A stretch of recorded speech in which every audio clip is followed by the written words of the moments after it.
Hey everyone, welcome back to Beauty Blend by Daljeet. Today, I'm going to show you how to do a salon-style bleach at home easily and affordably. No need to spend extra money at the salon when you can achieve the same glow at home. Part 1: Why use bleach? With summer coming, our skin can look dull due to tanning. Bleaching helps brighten the skin, remove tan, and give an instant glow.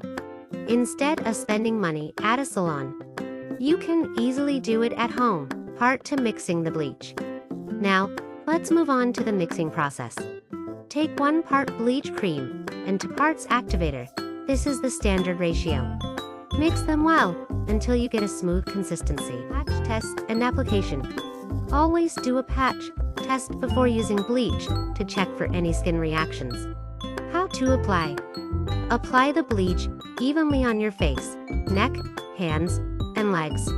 Wait for 15 minutes, then remove it with water. After that, use the post-bleach serum for a soothing effect. Important aftercare.